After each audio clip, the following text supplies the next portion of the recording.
Welcome to the Free Birth Podcast, a supportive space for people who are learning, exploring, and celebrating their autonomous choices in childbirth.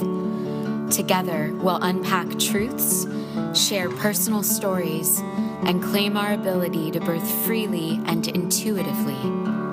Here's your host, Emily Saldea.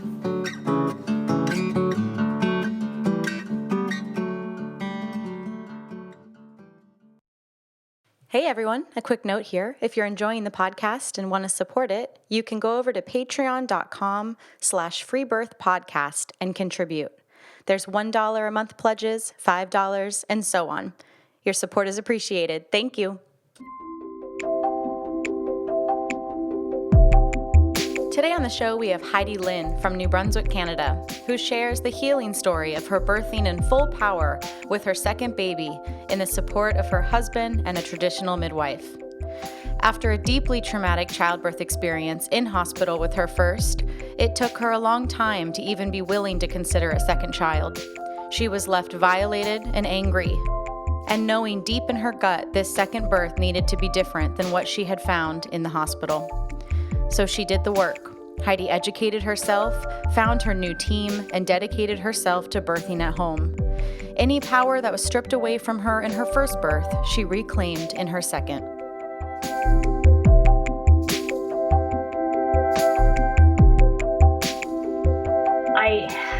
It is a tricky thing to think about. Would I take back my first birth experience? Like, if only I had known that I probably should have been at home and whatnot.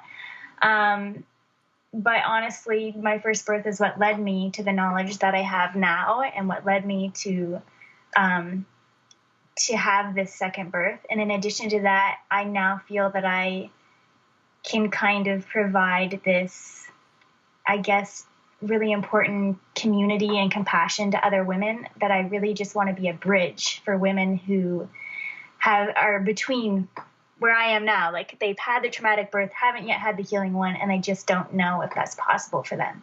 And I just want to be a bridge there to share my experience and just let them know, yes, you can do this. This is possible for you.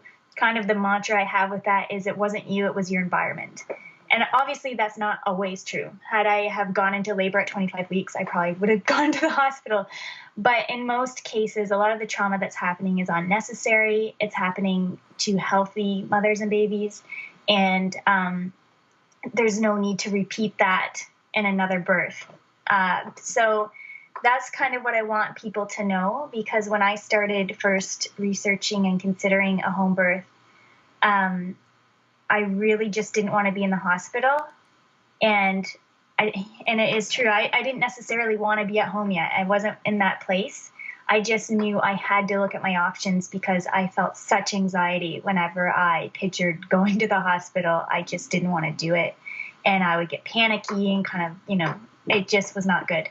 Not a good mental space when you're going into birth. You don't want to be like that. So that's kind of why I started reading about it. Back me up a little bit. So you're pregnant with your first, and your health, your birth is free in Canada, and so you just kind of default sign up with a hospital. And what happens? Yeah, I did all the OB appointments, all the tests that they offer, everything. All the ultrasounds. And in fact, I actually probably should start there, just because it's an important piece of the puzzle, I think, is the prenatal care. They actually told me they were concerned she was too small, which, as I'm sure you know, all baby size concerns are almost always legit nonsense. And so they started giving me ultrasounds every single week, which is insane. And I didn't want to do it. I didn't like going. I felt it was unnecessary, but I didn't have the wherewithal to stand up for myself yet and just say no. Well, sure. And when they're saying they're worried about your baby, then. But yeah, the first time I felt legit. The problem came when every single time I went, they measured and said, everything's perfect, come back next week. And I kept going, but why? You just said everything's fine and the concern was not valid. So why are you making me come back every week? And by the way, she turned out to be 7'7" at exactly 40 weeks pretty well. Yeah. So no, she was not. There were no issues. And in case you're wondering, I'm 95 pounds soaking wet and 5'2". So she was a really good size for me. But we'll get to that again later. So, I mean, it was the one positive thing that came out of that was that the OB who was in charge of doing the scans actually ended up being the one on call when I gave birth. And so it was a familiar face, which was a small grace in the horrible environment I was in, was that it wasn't a stranger down there necessarily. Did you have when you went into labor and you went to the hospital, did you have nervousness yet? Or did that all come, like, what was your state heading into your first labor in the hospital? So there is one event that there is a test I had done a couple of days before that really sent me into a downward spiral. But before that point, I had the normal first mom, oh my goodness, how's the baby going to come out of there? And it was enough that I should have read some positive birth stuff. I didn't have faith in my body. A lot of that is just normal patriarchy stuff. I was always labeled as a princess no matter what I did. I took rock climbing and whitewater rafting as my college course, but no matter what I did, people were just like, you're small, you're this, you're that. And I had no faith in my body. I was like, oh, I'm weak because I'm small and blah, blah, blah. And that's how people treated me. And I internalized that. And I was always trying to, kind of do whatever. And yeah. So that is kind of something that started when I was really young. And when you carry something that long, it can affect something like birth because your body does this incredible thing. And if you don't believe that you're strong or built to do that, like, oh, you're not built for this. You're not, oh, your pelvis is too small. You can't, you hear all these weird things when you're tiny, like, oh, you can't birth vaginally or you can't, there's all this. So anyway, that is not helpful. So then the week that, they gave me a dating ultrasound. They pushed my due date back a week, which I believe was incorrect they made it a week earlier. I knew when I got pregnant and she was born within a day of my date, but to them, she was 8 days over. So I say that because the week that she was born, which was a pretty good time, I thought my waters broke because I didn't know what I was looking for. And I thought maybe I should go to the hospital because I just was anxious at that point, like hopefully this is starting type of thing. And so I went and I don't know if you've ever seen this done, but I guess, and I don't remember what it's called, but there's a test that they can do to see if your waters have broken. And my gynecologist happened to be there and she was very nice. And she was looking at me like, I really don't want to do this to you. I'm really sorry. Like, this is not a fun test. I'm going to be as gentle as I can. I'm sorry. Like, it involves this tool. And it's like, she let me know, like, this is going to hurt. And I'm really sorry. Like, she felt bad. She didn't want to do it to me.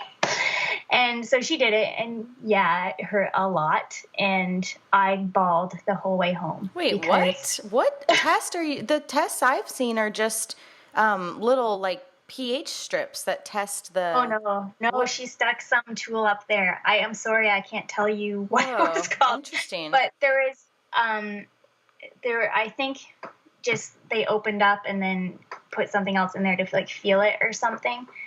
But it was more of like scraping. Yeah, and it was almost like a scraping up there. And I bawled the whole way home because I just thought to myself, that hurts so bad. And if I can't even sit through that, which was only like 60 seconds long, how am I going to give birth? And I was defeated right there and then. Done. Like, I lost all belief that I was going to be. Right. And between that and the concern, this false concern about the baby being small, so all these extra ultrasounds on top of a lifetime of being, told you're so little. Yeah. All of that, starts to break your trust in the system, right? So this final couple days before you go into labor now, you have this experience that just like starts to chip away at your trust. Yeah, I mean, at that point, I think I'm overdue. I'm hormonal and exhausted, not sleeping anymore at that point because I'm so big. So, yeah, it was a perfect storm. They did that test and it was just like, yeah, I just broke. And that was it. Wait, say that again? The waters broke when they did the test? No, oh. I broke emotionally. Okay. So, I broke emotionally. No. So Yeah, that was not good. And that was probably 2 or maybe 4 days. I'm fuzzy on that. Maybe 4 days before actual labor started. I had hired a doula, by the way, for the first one. She was a little sister of a friend of mine, and she was still getting her certification. I think it was like her 6th birth. And, you know, she brought a lot of essential oils and things like that. Very like-minded with me. She was very good. And they had confirmed that the waters were not opened, I'm assuming. At the hospital, yes. Okay. They were not opened. So I was like, ugh, like I just want, like I was done being pregnant, of course. So a couple days later, I had pretty strong Braxton Hicks through the end of my first pregnancy. And a couple days later, I think I was in early labor for about 12 hours all day without really knowing, because my Braxton Hicks are just like real labor. And so I didn't know it was early labor. I couldn't quite tell yet because I didn't really know what I was looking for, if it was going to feel the same or not. But by 7 o'clock that night, my husband had come home from work, and I knew, like, I had all of a sudden one hit me just out of the blue. It went from like, oh, this maybe could be, to holy crap, that was painful. Like, just, I was like, whoa. And he was kind of clicking there watching TV, I think, just like not believing I was actually finally in labor. And then I finally was just like, no, like, I am in pain, like. And I texted my doula. I let her know, like, I texted her something like, which breaks my heart now, but I texted her something like, if this is not real labor, like, I'm not going to be able to do it. If it gets any worse than this, I'm done. Like, because that was already the mindset that I was Totally. in. And my contractions, to be fair, at that point were, I don't get really breaks between mine. They're kind of like on top of each other. That's how it was the first time. So she ended up coming over around 11. And we didn't stay home very long. I had a plan that I wanted to as long as possible, but I became afraid of driving in the car because, and it was painful to drive in the car. I did not use a seatbelt, and it was raining, and I had to keep getting him to stop so I could jump out. Like, I could not be sitting. I couldn't use an exercise ball or anything like that. Position for me was no way. So we drove to the hospital, and then I got my next great bit of news. You know how encouraging they are about progressing in the hospital. And they checked me. I think I was like 2 centimeters. They said, like, nope, not admitting you. They said, you can walk stairs for 2 hours and then maybe you'll be ready. So I walked stairs while having like blending contractions that were to me, like, this is what I was hearing at the time. I'm in so much pain, I'm barely coping, but I'm not anywhere near giving birth, and it's going to get worse like every minute. So I'm just like, you know, I'm losing it at this point. Like, oh my goodness, like, I'm probably starting to enter panic mode. I'm sure my adrenaline was upping at that point, and my other hormones that should have been there were not. And so anyway, I walked stairs for 2 hours, which now, like, as soon as I told my birth attendant that story, she was aghast and basically said they never should have had you walk stairs that early on. That is not what the stairs are for, and they exhausted you before the real work. And they did. So I came back after the 2 hours, and guess what I heard? Nope, nothing happened. Go home. So at that point, like, I'm still in the mental state of, oh my goodness, I was basically in tears for those 2 hours, trying to force myself up and down flights and flights of hospital stairs through this insane amount of pain. And they tell me I'm no further along. I'm still not even at the beginning it's enough like for the boot camp. Yeah. So then they, at that point, I broke. I had wanted no drugs, and I already broke. And I look back and I just think, like, I know how much it meant to me to be drug-free. And the fact that I broke that early probably just made the whole thing even worse. They gave me morphine in my hip so that I could get some rest or something. So gave you morphine and then still sent you home? Yeah. So it turned out, I'm looking back, all things considered, it turned out to be a good thing, with the knowledge that I didn't have then, et cetera, because it did give me a couple hours of sleep. And had I known what was ahead, I really needed the sleep. I couldn't lay down, or the contractions were too powerful. So I was so exhausted by this point. I fell asleep sitting on the floor beside my bed with my head like this. Now, you don't know me, but I'm physically incapable of napping, especially in any position that's not like in the comfiest bed in the world. So my husband can do that, but I can't. So the fact that I fell asleep like that is both a testament to the morphine and how tired I was. So I got up, My doula stayed in our spare bed, and I got up after a while, and it did kick things into gear a little bit. And then I threw up, and we went back to the hospital, contracting the whole way again. This time they admitted me. I had a nurse in the room sitting beside me the whole time, and I was never really able to put my finger on it at the time, but looking back now, I know it was not the right energy. There was something, I can't put my finger on it, but there was something, and her energy was not right. And it could have been that I was on a lot of drugs. It could have been a lot of things, but I felt that she was looking down her nose at me a lot, even though she was technically being kind and helping me. I just could feel something that I didn't like. And it was, so right away when they admitted me, I got fentanyl. And I just remember hearing the nurses saying, "Oh, there's a smile finally." Because I was sitting in this chair, and all of a sudden I just kind of like finally kind of relaxed a little bit. And I was like, oh, good. Like the fentanyl worked really well for a little while. Later on, I ended up going through 2 tanks of laughing gas. At that point, I love this one because apparently this is a common one I'm seeing now on birth groups. They told me if I accepted an epidural, I would sleep. So I kind of looked at my doula, kind of was like she had seen me suffer long enough, and Tim had seen me suffer long enough, and I was kind of like if they're saying it's okay, like all right, like that's the space I was in. So I let them. I didn't feel it. I don't remember it bothering me because I was on so many other things, but it didn't work.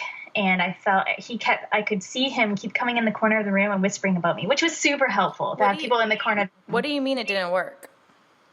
I felt everything. The epidural, I did not get to sleep at all because the contractions were still way too painful. You could still feel sensations. And he was in the corner going, like I've given her so many, like she shouldn't be able to move her legs. Like, why is she moving around? And I was like, I'm right here and I can kind of hear you even though I'm really high. And that's not helpful, obviously, to have people whispering about you in the corner. And then, so the one thing that it did do was make me unable to feel my ejection reflex and when I should be pushing. So then, the whole labor ended up being 36 hours, the 12 early at home and 24 of really heavy. There were several times I found reading Ina May's book so interesting because she talks about seeing a woman close her cervix, like checking her 1 minute. And well, there was a time when my OB was on vacation and I had to go to a different one for my checkup. Had to. And he gave me the creeps. I did not like him, and I left there going, man, I'm glad he's not my OB. I don't know what it was, but something about him, like I was not okay with him. Well, I don't know how it is for you in your hospitals, but here our OBs don't like up and jump and attend your birth. It's whoever's on call. So it's almost kind of silly to go see one person through all your appointments because they're not going to be the one there anyway. Are they transparent about that? It never got brought up. I think it's assumed that it's a known thing because we've grown up and lived with socialized healthcare so long. We know that there's no private practices. Yeah, that's how things go. So she came in around noon. This would be the next day because I had the heavy labor the night before and broke my water. And then they're like, oh, baby will be here by 3. She was born at 7:30. And meanwhile, there's a huge call. I love how they can just like think they can guess. It's like so weird to me. Well, they saw, I think they just saw like, wow, she's in heavy labor and we broke her water. Like, of course it won't take more than 3 hours. But what confidence in the unknown and what kind of God do you think you are? They learn about birth from a textbook and there's nothing textbook about birth. And as soon as you try to put birth in a box, you're done. So, and there's this huge clock on the wall in front of me the whole time, and I'm looking at it, waiting for 3 o'clock. Yeah, waiting for your baby to pop out. I know. So then there's this other breaking point of it's 3, and they're telling me I'm still not, whatever. And that's the other thing. I had no vaginal checks the second time, which was awesome, because the first time, all I heard was not progressing, not progressing. Nope, the baby's not coming. Nope. With your second birth, you had no vaginal checks. Right. Yeah. Sorry, yeah. So that was really great because I didn't have anyone tell me, oh, basically the baby's going to be stuck in there forever, so don't bother, which is what it felt like the first time. So they broke my waters, and they continued giving me various drugs. I was in full-on panic mode. A couple of times I moved too much, and the nitrous oxide would the mask would come apart and I would lose it. Like, and I remember, I have very blurry memories, but that I remember. Like, if it fell off, I panicked. I was like, get that back on me. I cannot. It's like your lifeline. It's my lifeline. Totally. And so I was hysterical by that point. And now looking back, I'm like, how the heck did I even give vaginal birth? I haven't a clue. And I did hear them whispering about a C-section at one point. Oh, I'm sure. And now I just want to cry thinking about that, because I realize how unnecessary it would have been and how close it was to happening. And it was all because my needs weren't met. Like, how silly.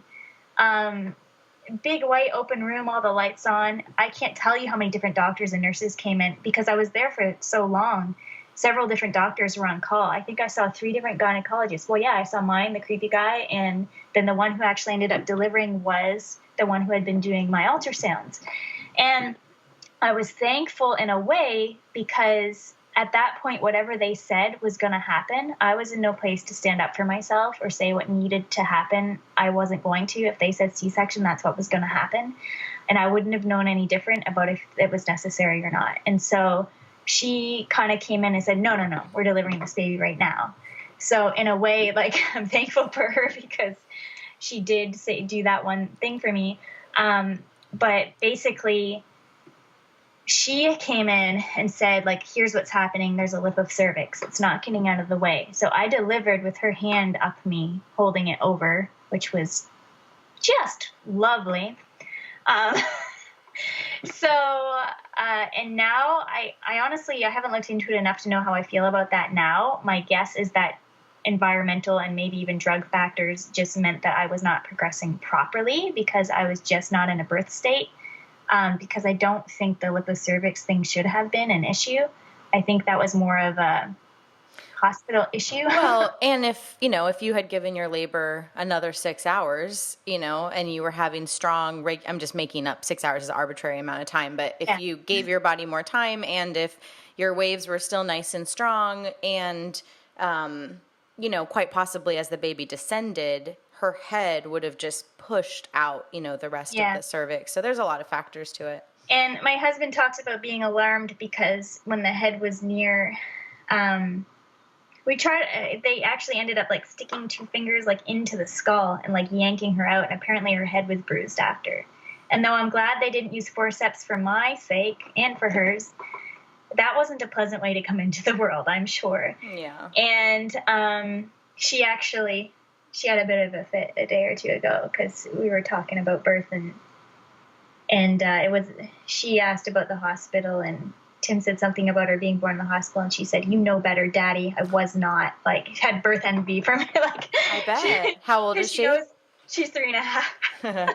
But she knows that her little sister was born at home, and we had a big long talk about it. And anyway, yeah, poor little guinea pig. But again, it had to happen to get me here. And because of that, I will be able to raise 2 daughters, hopefully, who know that birth does not need to be feared. Right. And they'll know that. And I'll be able to tell them all the positive things about it. So I'm glad for that. But anyway, so back to the hospital story. So they ended up, kind of pulling her out, which wasn't awesome. In order for me to even get her that far, they had tried so many positions for me. They ended up giving me a row bar, like to pull my arms, because I wasn't pushing hard enough with my legs, probably all the drugs. And I remember them constantly telling me not to push. Like, I felt like my body was pushing. And they were saying, no, not yet. Like, don't tire yourself out, like work with the contraction. So they were telling me when the contraction was, and then I would push. And then I was like, I can't help it. Like, my body's doing it. And it hurts to try to stop it. Like, my body's pushing. And there was just so many people surrounding me at this point. Like, just so many people in the room that I just think, why were that many people in there? Yeah, and you're in the most vulnerable, like, vagina out on your back. Yeah. Yeah. And I knew enough that I knew I didn't want to birth on my back. But obviously, once I had an epidural and all that other stuff, that's what was left. And honestly, I didn't get out of bed. I was not in there. Like I said, I was not in a birth state in my mind and with the hormones and all of that good stuff. So I actually, like, every time I got up, I panicked more because it made things hurt more. So I was the one that ended up putting myself in bed, really, even before the drugs. And that's just because I was panicking and, I was really terrified at that point. And never in my wildest dreams did I think it was going to take 36 hours and that I was going to be there that long. And I had on my birth plan delayed cord clamping. I didn't know enough to say don't take my baby away for like a couple hours. Well, I did kind of say that. It just didn't end up mattering because they did it anyway. But I guess what they did was they waited like a few seconds, maybe a minute, and then they milked the cord and thought that would somehow equal what I had asked for, which was let it stop pulsing, which is nothing, like you can't just milk the cord. And I was too out of it to like oversee that, and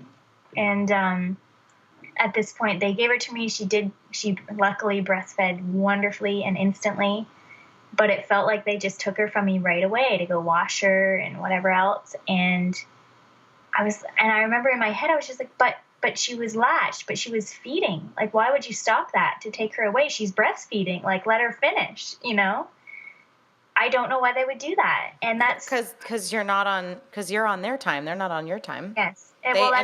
In order to transfer you to postpartum, yes. They have to chart, they have to check all their boxes. An interesting thing to note here is that I ended up, by luck of the draw, getting a private room because they were not busy.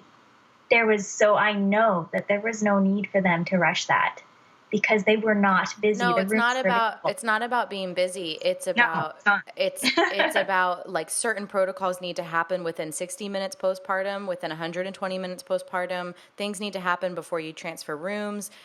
All the nurses have different things that they're in charge of that they have to complete before they can move on and say that your case is closed. It has, and if they're busy, they'll rush it. But if they're just in their normal time frame, it's protocol, man. They've got their job to do, and your baby breastfeeding, on your baby's time is not what it's based around. No, and I don't know. Like I say, I was quite high, but I don't know how long they left her, but it couldn't have been more than 5 or 10 minutes. And then my husband held her the whole time while I was getting stitched up. I had a 2nd-degree tear. And I actually know a friend who tore worse than that, and they let her hold her baby the whole time she was getting stitched so she wouldn't feel the pain. But my husband held the baby and bonded that whole time, which is lovely for him, but they took my baby away. But it was your 36-hour labor. Yeah. Well, so and I don't begrudge them that. I really don't. But they should not have taken away a breastfeeding baby. Absolutely. Like, it's the mother that they have to have that with at the very beginning. So right, but we can't like pretend, being a part of that model. No, it's not evidence-based care, and right. You can't expect evidence-based care when you go to the hospital, which is. It's literally like me going to McDonald's being like, I want an organic vegan salad with local, local farm raised, blah, blah, blah. Like it doesn't compute. Yeah. So, okay. So let's keep going. So you have. And that's the false sense of having a birth plan, right? You think they're going to actually acknowledge it. Totally. But anyway, so this all led me to kind of. It took me 2 years to really get a good handle on processing that and why I felt traumatized, because I think I felt guilty for a long time about why do I feel traumatized? We were both healthy. We both came out safe. We're both okay. So I'm not allowed to have these feelings, these negative feelings about my birth experience. I'm not allowed to feel. But I had at least some postpartum blues, and almost all of them were revolving around the fact that I wasn't in a village, the metaphorical one, I guess, and that my birth was not what I wanted, that I felt I didn't do a good job. I was ashamed.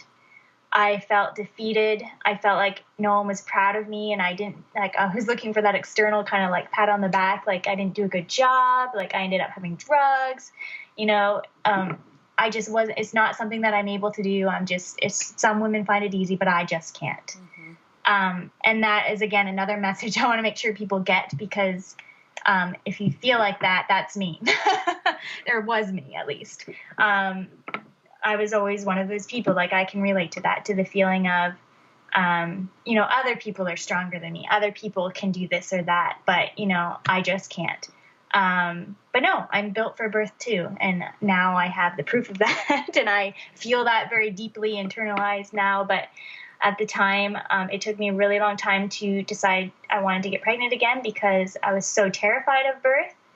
And I just really did not believe that it could be any different because I thought that it was my fault. I thought that, and your birth proved all of the stories that you'd been told. Yeah.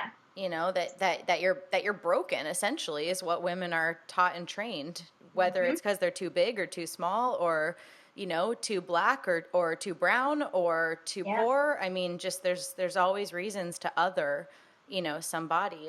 And unfortunately, your birth is such a common, story that proved all of the societal, cultural lies that you've been told about yourself. That's exactly it. Yeah. And I had bought into all that without even knowing it. But I mean, we're brainwashed with it from day one. Totally. We're told, and especially this is something that I'm going to delve into deeper, someday I will write I will write a book on this maybe, but, another aspect you have to consider, well, some people, is that for some people, a part of their life has been fundamentalism in the religious sense, can be really any religion. And in those senses, you from birth are told phrases like weaker vessel over and over and over again. Things like that. There's actually a lot that I could say, but that's one that comes instantly to mind. That Eve suffered. I mean, yes, that's another important one. And I didn't learn that until this pregnancy and I went to Bible college. Okay. I'm a different person now, but this is some of my background. This was 10 years ago. And, yet somehow I never managed to learn there. I learned a lot about Greek and Hebrew and all these different translations and how to do good work, deciphering if translations are good. But I never learned that the word that is used for Eve having pain and labor is the exact same word that they use for Adam toiling with his labor, and that word got changed way later in the translation when patriarchy started really taking hold, basically to put women under their thumb. So unless you think that a man who's going to work at a desk job or delivering the mail or driving a truck, whatever it is a man has for a job, unless you think that he's absolutely has to experience pain doing those jobs, then there's no logic. Because I've actually had people tell me who are religious that it would be unholy for a woman not to feel pain during birth, or it would be wrong, because it's something. Yeah, they're meant to suffer. It's how we pay back or whatever. And oh my God, because we're dirty little sluts. Yeah. I mean, first of all, if you want to get religious about it, it's completely contradictory to the New Testament. Totally. But and we don't have to go there. But but those are just a few things that everyone has their own issues that they bring to birth, in addition to the ones that our general society brings to us, and so which are deeply interwoven. Yeah. Oh yeah. I mean, we're founded on a very Christian, northern hemisphere. Yeah. Absolutely. And it matters. All of those little things matter. They all add up. It all culminates into one great big birth lie, one big feminine lie. Mm-hmm. And so start to pivot me towards your free birth. Okay. So, I know a girl here who actually free birthed unassisted, just her and her husband. And I think I was in a mommy group with her. I'm trying to remember exactly how it happened, but I think I made a comment about something, and she private messaged me and said, basically, this is what I did, and there's actually some women in town who meet to discuss this type of thing if you're feeling like yours was traumatic. So you're already pregnant, or you're not pregnant? No, this is... Okay. I think this is, around the time of getting pregnant. Okay. So that was just a seed planted that was in the back of my head. So a lot of time passed. And then when I did get pregnant, I decided to probe a little bit further into that. I got onto a group on Facebook of local moms who are mostly home birthers with this underground sort of movement. And I watched for a while. I didn't really participate. I just kind of like, the group was there. And I just kind of thought about it. Can you speak really quickly, though, for people who don't know about the Canadian birth situation, about midwives and just a brief synopsis of analysis, of the politics? So I'm no expert on this, so I apologize if I botch any of the smaller details. But basically, we can give birth for free in the hospital. We're on a socialized Medicare system. So most of us do that because it obviously really encourages it to be the norm when it's free, and kind of a no fuss in that regard. Mm-hmm. And so, but a lot of our provinces do have regulated midwives. I think we're actually one of the last to get it, or as I would now say, holding out against it. But we actually just started a trial this year. So I believe there's one regulated midwife now. There's going to be 4. They're in the city of Fredericton, and they're working, I believe, in the hospital only for the time being. And so that's kind of the situation. But there's a really strong underground movement here of unregulated midwives, which I knew nothing about until my second pregnancy. I didn't know that existed. I didn't know it was an option. I thought that because we didn't have regulated midwives, home birth couldn't happen. That was my honest to goodness belief. I just thought, that can't be done. And a lot of women here believe that. I'm learning, which is why I'm so loud. I didn't tell anyone during my pregnancy once I did decide that I was having a home birth. I didn't really tell anybody because I knew that people were going to judge it or think it was dangerous, and I didn't want the negative energy when I was doing so much work to fight that off. And just to be clear for the listeners, so Heidi had a free birth with a traditional birth attendant to be there to hold space. So somebody who is very trained in what normal birth is and how to support birth, but is not a regulated midwife. You could call her a midwife, but now that midwifery is kind of so owned by the state and government, a lot of these traditional birth attendants don't use that term. So there are these underground birth attendants that hold space and, from what I understand, you could speak better to it because you've actually had a birth with them. There's no intervention. There's no management of care. It's Heidi in charge, mama in charge, being the leader, managing whatever she wants to manage within her own care. And they're there like a grandmother in the village would be to come attend the birth as a wise person who's very well-versed in birth. Would you say that's an accurate overview? Absolutely, yeah. And the women I've had, they've seen hundreds of births. Mm-hmm. They've seen hundreds of scenarios, and they've done home births themselves. And do they bring any medical stuff to the birth? I'm very minimal. They brought me a birth tub in case I wanted that. They had a fetoscope. They had a few things like that. Mostly things for me afterwards. They brought me cramp bark. I get really bad after pains. Arnica.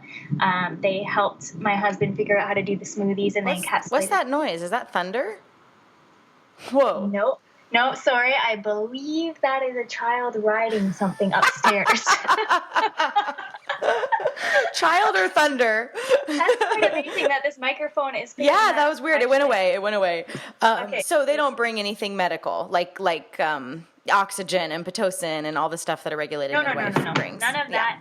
I don't know how they would get their hands on that legally anyway in their position. Right. Sure. But even if they wanted to, which I know they would not. And it was a wonderful experience. They did all the cleanup. They brought me some food after, did postnatal checkups too. And anyhow, so yes, they basically held space, no vaginal exams. They would have if I asked for it, but they have broken waters and stuff before when the mom really wants it for one reason or another. You get to decide. They don't. Yeah, but typically they prefer to be hands off, which was wonderful. I felt so uninterrupted, and I really being able to compare the two births has really helped me to decipher what was causing what in the hospital as opposed to home. Whenever somebody talked to me or gave me a vaginal exam, I had to pull out of any birth state I might have gotten into and focus my attention to what was happening, basically. And so I really couldn't focus on the work of birth because there were people asking for my attention constantly outside of my body, and I really needed to go inside of myself. So bring me back to when you decide you're watching this Facebook group, you're thinking about, okay, I'm not going to go to the hospital. I'm going to birth at home. You're now pregnant. You reach out to this birth attendant. You shared with me before we started recording the call that you had with her. Do you want to share? I thought that was pretty awesome. Want to share that? Okay, so I just love this woman to bits.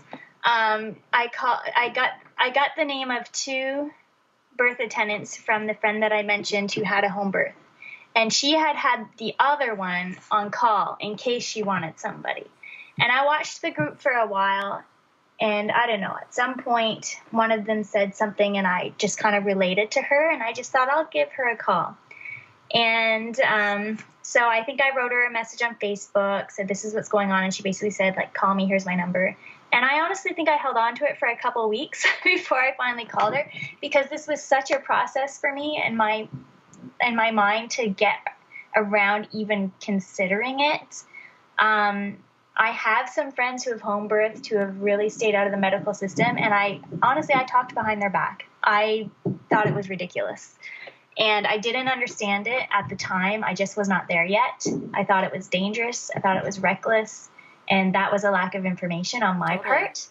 But I am so grateful for these friends, because even though I thought they weren't getting to me and I thought they were silly, they did plant seeds that helped me in this process later on when I opened up more.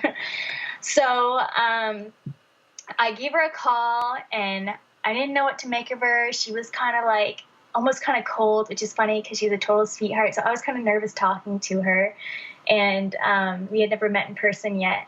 And she said she's like, well, why are you considering a home birth? And I told her like my first birth is terrible. I really don't want to be in the hospital again. She said, well, that's not a good reason to have a home birth. And I was kind of like, what? So, and why do you think she asked? Why do you think she said that? What did you take from that? Well, I feel she's still a little bit, I still feel a little bit confused about it, but I think what she was getting at was that, if I'm scared of birth, it doesn't really matter where I'm giving birth. And I think that she picked up from me, like, the very obvious fear in my voice of I'm too scared to go back to the hospital. But it wasn't necessarily the hospital. I was scared of birth. And she's very intelligent and intuitive that way. And I think that she picked up on that. And that's the kind of message she was trying to get through my head. So I then proceeded to try to kind of convince her, like, no, please meet with me. Like, I can't do that again. So she basically said, like, if you want to meet me, send me a message and I'll come over for a few hours and we'll have a consultation. And this is what, that looks like and whatever. So I then kind of like cautiously walked across the kitchen toward my husband one night. And I was like, so I want to have a consultation. My husband's a paramedic, by the way. So he is trained for worst case scenario. He's been at some births basically pretty much after the baby's out, he gets there. And they think they have to go to the hospital, right? So they call the ambulance. Oh, we had a safe birth at home. Baby's here. Let's go to the hospital now. Emergency. So he's done a few of those. So I'm like, I kind of just want to meet with this lady and just kind of see what my options are. Like, if I really have to go back to the hospital or if there's another option. And he's just kind of like, I am not okay with that. Not in a controlling way, but I scared the crap out of him because he watched me for 36 hours, really freaking out and in so much pain. And like, the more I talked to him about it, he had a couple really valid reasons. A, he's clearly got some PTSD from his job and he did not want to have to do CPR on his own baby if it ever came to that. And B, he did not want to see me in that much pain without drugs. And he was in the same headspace I was, that I was going to need him. Like, he didn't know if I could do it. And I didn't know if I could do it. And so I read Ina May's Guide to Childbirth first. So we had a meeting with the birth attendant and she came over and they both have like very dry, sarcastic humor, her and my husband. So they hit it off right away. And then, like, you could feel a lot of the tension in the room was, like, all of a sudden she left and he's like, sure, let's do it. Like, she just won him over. Nice. And he was still a little uncomfortable at that point, but he I think when he first heard me talking to her about my first birth, he first saw my trauma because I had hidden it a lot. And I think he didn't realize what it had done to me because we were both healthy and everything. He wasn't in my head, right? He saw everything go pretty normally. I was panicking, but everything went well. I didn't get a C-section. So I don't think he understood what was going on in my head in terms of losing my voice and all of that stuff. Isn't that so sad that we've come to a point in society today that what determines a good birth is you didn't get a C-section? You know, how many people say that? Like, oh, I made it out of there without getting cut open. That's like the bar that obstetrics has set for us. What a terrible bar. It's truly tragic. And even I've had friends tell me, I think people on Facebook now can tell where I'm at with my views on birth.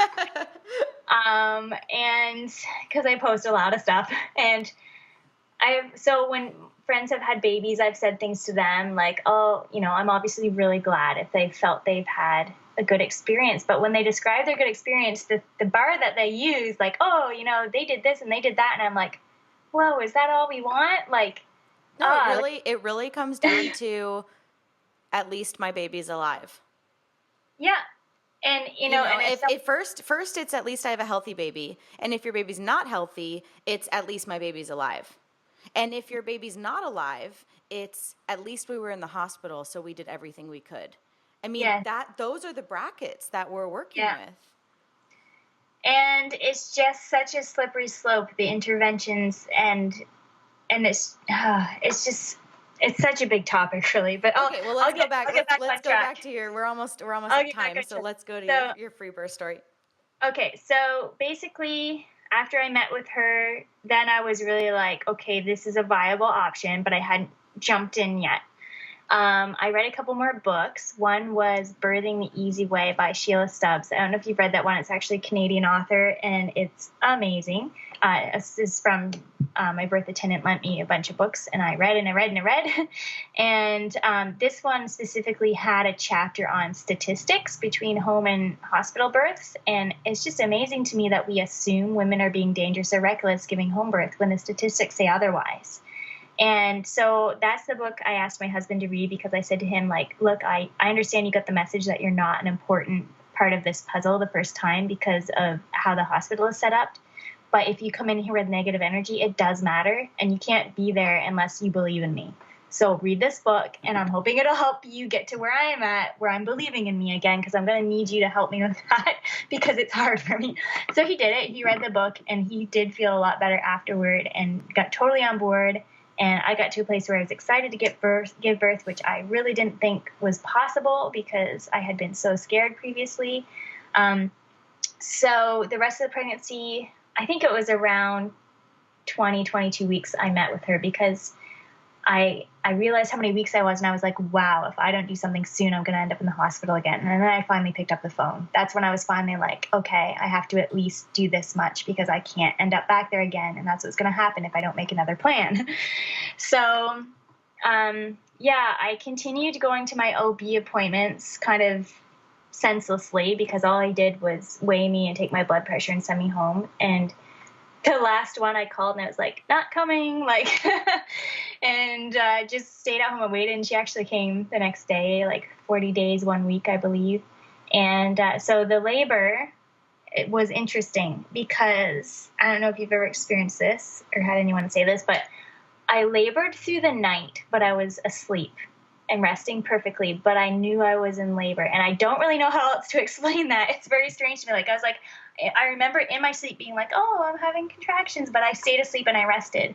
And when writing my birth story, I kind of, I talked about how I don't think that could have happened if I was having a hospital birth because I'm a light sleeper and I would have woken myself up. I would have been like, labor! And I would have been like, I have to go somewhere. I have things to do. But I was like, oh, I'm at home where I need to be. And so there's nothing to do. There's nothing to do. And I stayed asleep. Can you imagine? I would have felt 10 more hours of labor. I would have been way more exhausted for it because I didn't sleep the night before. And instead I had this beautiful gift of sleep and rest. And so in the morning, my husband got up from work, and that did wake me when he got out of bed.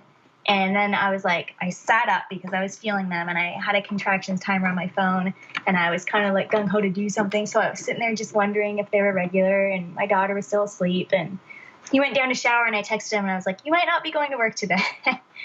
And he's like, well, let me know. He's like, I'd like to at least show up if I can, and if not, whatever. So he asked me before he left, and I was like, well, he only had so many sick days or vacation days that he could use, and I wanted him to use them when the baby was actually here and I needed the help. So I was like, well, go just in case, and I'll let you know if it's for real. I was 99% sure at that point. So like a half an hour later, I texted him, and I was like, come home. So we had to like turn right around and come back home. So I was here alone actually for like an hour with my daughter, and I just kind of played with her between contractions, threw some laundry in. I was feeling so calm and relaxed, and the difference between that and the whole time, instead of focusing on my breathing and stuff, thinking, oh, when do I leave? Do I leave now? Do I leave later? Oh, I have to make a decision. Do I have to do this? Do I have to do that? And it was like, no, I just have to do it. I just have to be here. All I have to do is be, and it happens. And so I guess my husband contacted my mom and said, can you go over there till I get back? So my mom came over. The plan was for her to take my daughter anyway.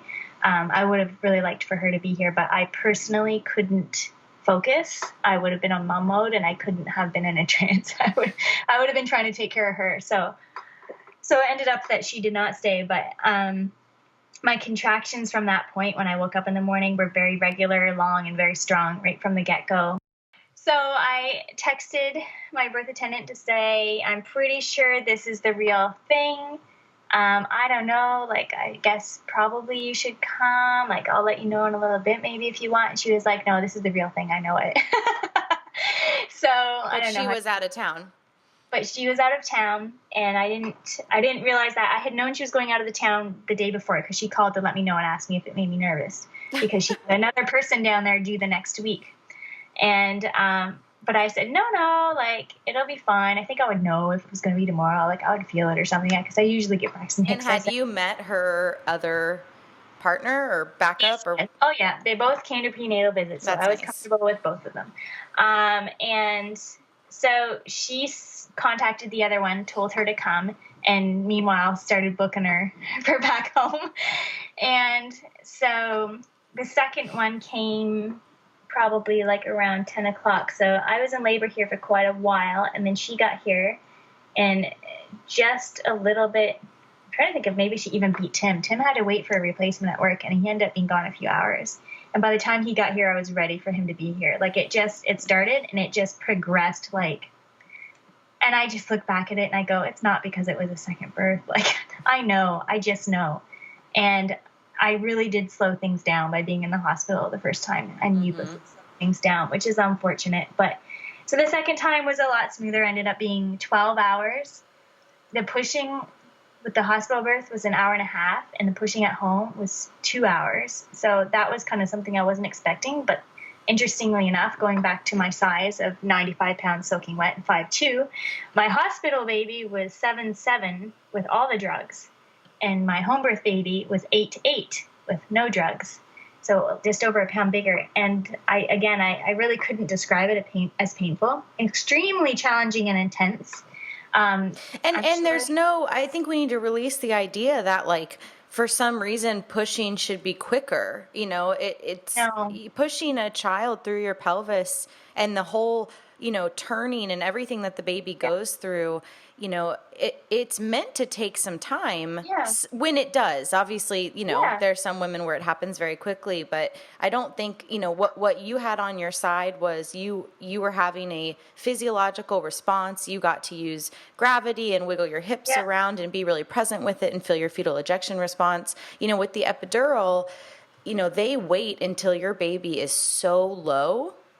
Right? So they wait until the station is much, much, much lower of the baby than when you would have probably physiologically started pushing, right? Because if you're so numbed out, they'll wait till they can just like put their fingers up and feel the head. So, had you have started pushing unmedicated with your first, who knows? It could have taken 5 hours. Yeah, well, that's just it. And I mean, at home, I didn't do any directed pushing. It was just fetal ejection reflex, which was really cool to feel the difference and to feel my body just doing it, but without me having to consciously be like, oh, I'm going to push down and bear down. And like, no. That part was really quite lovely. So do you describe your second birth as pain-free? That's a hard one. I really don't like that word. That's not the right word. I would say it was pain-free, I guess, but I would have to say that it was still very intense. But as compared to my hospital birth was full of pain and full of terror and full of abuse and full of... Right. And I had a hard time using that word at first because I thought, like, nobody hit me. Nobody cut me. Nobody... because some women do get cut against their will. I didn't. But when I look back, what happened was still abuse. It was just more of a mental abuse, and it wasn't even necessarily a person doing it as much as the environment. I mean, obviously, people did have something. Yeah, but it was nonetheless, and I had to walk a really long road before I could give myself that and say that is what happened, so that I could move past it. I mean, the system is abusive. Yeah, you know, absolutely. And if you can get through but you compare yourself to others, right? You say, somebody else got cut, so my story, my story. And that's not to say, I mean, I have seen some births that were not abusive in the hospital. So it's not to say for anyone listening who feels triggered by this conversation, that it's impossible. It's just that the fundamental foundation of the system is inherently oppressive and abusive. And so the majority of women are not escaping without rubbing up against that. But that's what happens though when it's not evidence-based care, like them taking my baby away, that I felt was quite abusive to both of us. Absolutely. And not in either of our best interests either. Yeah. So around your pain-free birth, I just want to comment on that because I think a lot of people hesitate to use when it is pain-free because it's still a lot of work. And so I just want to make that distinction that you can work your ass off and have a very intense birthing experience and not experience it as pain because you're in a state of such safety and such support and wellness when everything is normalized in your environment. You don't have to experience it as painful. And so that is something I want to amplify because that is something that it happens and that is not an uncommon experience for women to work their butts off. But I've read the stories of the women who really do have pretty chill births. I mean, it's not everybody, but it can happen for some women. And for me, it was a ton of work for 12 hours. And I was weepy for some of it, or I would say, I'm so tired, or, oh, this is so hard. I don't recall ever saying this hurts so much or anything like that. I would just say, this is hard, I'm tired, which is a pretty normal thing to feel. Those are just facts. But comparing that to my hospital birth, where I was an absolute hysterical wreck and panic mode, I was never panicked. And that to me is an important distinction. Yeah. I was at peace. I felt in control. I felt very safe. All of those things are so important. And I just think that comparing it to nature is the easiest way for someone to picture it if you haven't given birth yet, or if you've given birth in a hospital but you're wondering about home birth. I mean, an animal in the wild needs a safe environment to give birth. It's why cats look for dark closets. It's why animals are able to stop their labor if there's a predator. And we can do the same thing. And so I know I stopped my labor several times. Like I said, when that creepy OB came in that I didn't like, I know I halted my labor up because I said in my head, I was like, that mustache is coming nowhere near my area. And boom, that was it. And I know I just was I could feel the adrenaline shunt, the fight or flight. I was like, not happening. Whoops. So, that's another important thing is essentially we have the same tendencies as animals have when they birth. And these hold on. Let me just reframe that. we are animals. Yeah. We are nature. So it's not even about comparing it to nature. We are nature. And there's this whole, I get really like hyped up about this because there's so much conversation around like, don't use the term normal birth and that's offensive to people who have surgical births. And I feel for people who have, different birth outcomes, but that is not a normal birth. That is a surgical birth. A normal birth is a natural, normal physiological birth. And that has wide variance. But I get so like, I really think we just have to keep that language true. This is not comparing to nature. Because we are not like animals. Legitimately need C-sections, Of course. and I am so freaking grateful that they have them when they need them. Of course. But the rate at which they are happening, no one could call that normal either. No. The rate at which they're happening is not okay, and it's not in the best interest of healthy mothers and babies who are having that outcome. Totally. And that's the real problem with it. But again, I don't understand why we would give a respect to a cat that we can't give to ourselves. We would never rush a cat. Or like, what about the April, the giraffe, who just had a free birth, right? They were very, other than, millions of people watching, which is highly disturbing. She had flashes and cameras around her. But other than that, nobody intervened for a very long time. And she had an unassisted birth. And 1 million people watched that and were so fascinated by this free birth. But then they go to the hospital to have we really just need to hook up cameras in our houses next time. But I knew you were going to bring that up, and I actually saved the quote that the vet, because I don't know if you saw the controversy, yes, but hundreds of thousands of people were mad at him for not inducing her and relieving her of her pregnancy already. Of her suffering. Poor abused giraffe. But he said his response was, "No, she isn't late. No, she isn't overdue. No, I'm not concerned she is taking so long, nor should you be. Pretty much all of her clinical signs from a couple days ago are still true. She just isn't quite ready to give the world what it wants." And I was so thankful that the vet had that, mindset. And I just thought, why can't OBs have that mindset? Why do we have it for for other animals and we don't? And why can't midwives have that? Because midwives are regulated, and so they're under the medical model, which is the OB model that says the opposite of what that vet said. They're still calling the shots. When I read that vet quote, I was like kind of laughing to myself about maybe I'll hire a vet to do my care as a way to publicize and document that a vet actually is going to give me better birth, prenatal care than a doctor. I thought that would be kind of funny. Oh my! Well, and the thing is, you would never rush a cat to a vet and hook it up to monitoring and IVs and all this other stuff and expect it to give birth. Right, I mean, but it's our disconnection, and that's why I wanted to touch on the language, because we act like we are other to animals. And so it seems crazy to, induce a giraffe or a C-section, a dog or something. But, we have this we have this disassociation from nature when, obviously birth, sadly, and interestingly is still one of our last real examples of how we are in nature's rhythms. And so we are at our time. So I just want to wrap up your incredible birth journey. So yes, anything else you want to share or say? Sounds like a pretty badass second birth. Yeah, I mean, What'd your husband make of it? I think he would prefer if we had another kid to do it that way again as well. It was a good experience for both of us. He was more a part of it. He wasn't just an audience. He, he was helping me do the squatting and all the things I was doing. The water birth did not work out. I ended up having to take my stairs. Sorry, go ahead. I ended up having to go up my stairs 2 at a time and kind of rock her down. I ended up birthing on my living room floor, actually. And just, that part took a while. All was well and good.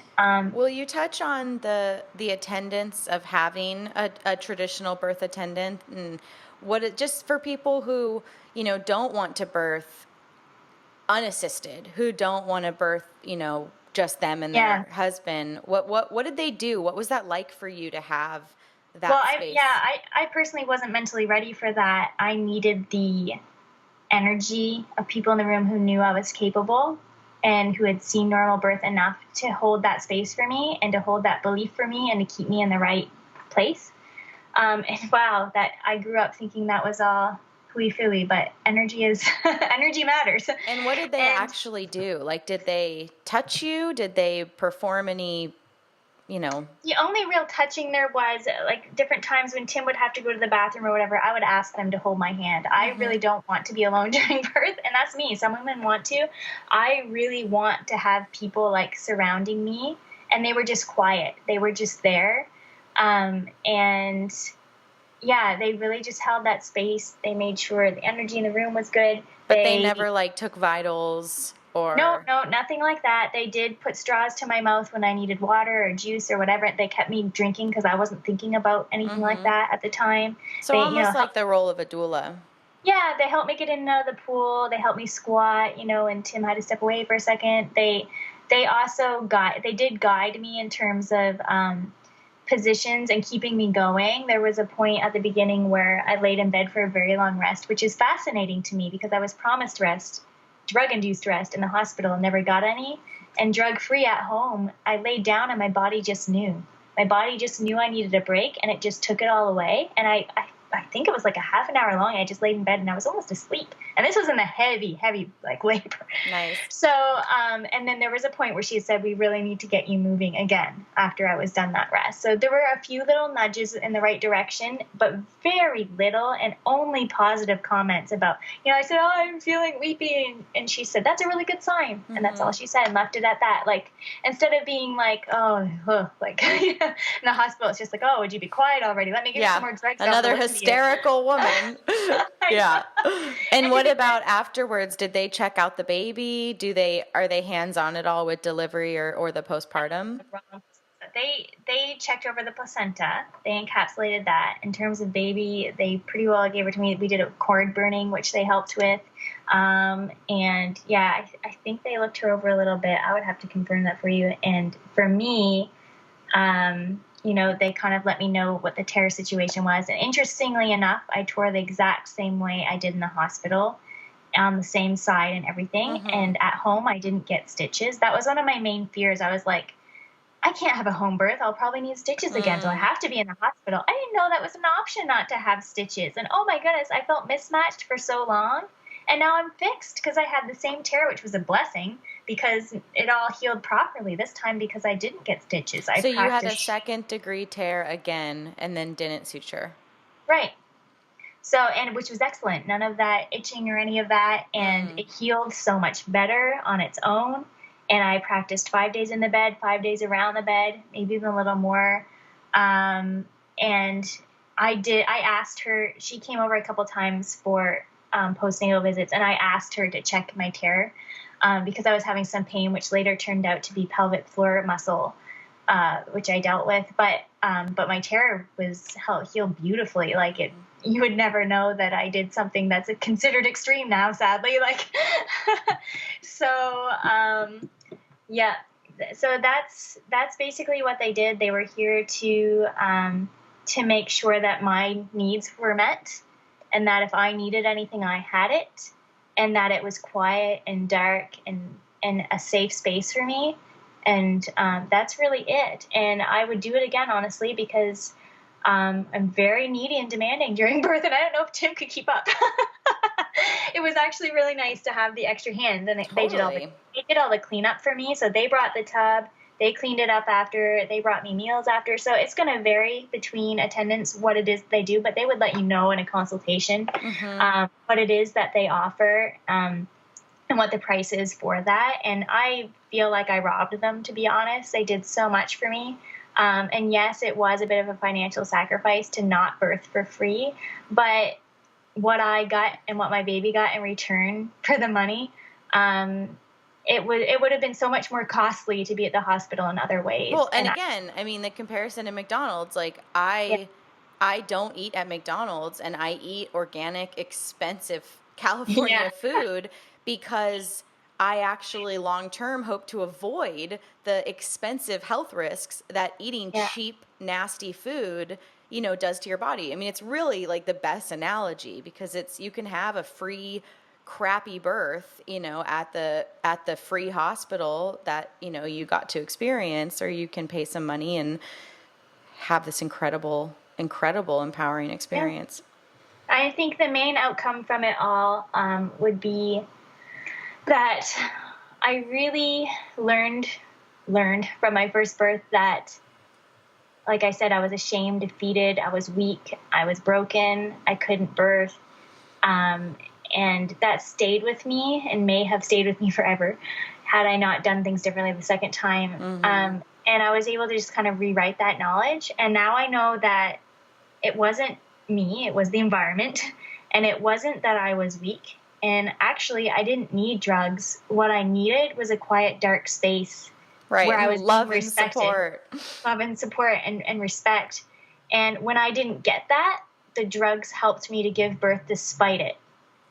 So that's why I needed it. I needed the drugs to help me cope with the fact that I wasn't able to produce the hormones I needed to birth in that environment because my body was saying fight or flight, and shunting blood away from the uterus, causing pain. Like, it's a very scientific thing. So I would encourage anyone listening who is having fear about birth, whether it's your first or not, if you're like me, I know different things work for different people, but if you're like me and you're like a really logical person who likes to research and needs to know the answers behind everything, learning the science behind why some women feel pain and others don't really helped me to understand and to be confident in my choice to avoid that environment. And it did make a tremendous difference in my perception of pain, because I didn't, like I say, I would call it pain-free, the second home birth. Intense but pain-free. And what I take away from it, most women will think about birth and they'll immediately think about the physical aspect of it. And I don't really care that my second birth was intense. Birth is going to be intense usually for most women. I care that I came out of it mentally okay and emotionally okay, which is not something I experienced the first time. Yeah, there are options. Seek them out and figure out what you can do differently, because it does not have to be that way. And just because one of your births was traumatic, it doesn't mean that's your lot in life.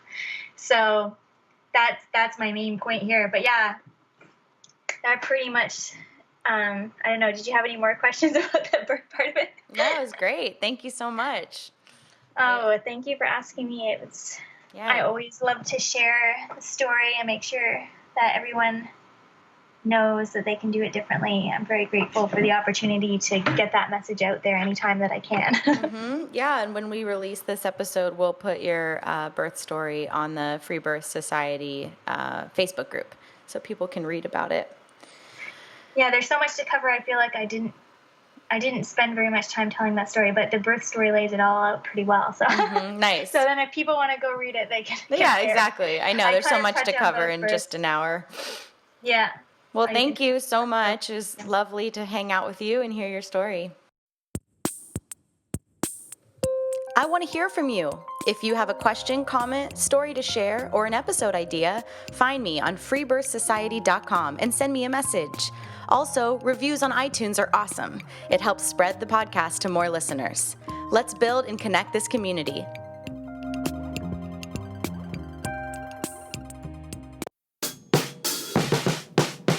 That's it for today, everyone. Join us next week for another episode of the Free Birth Podcast.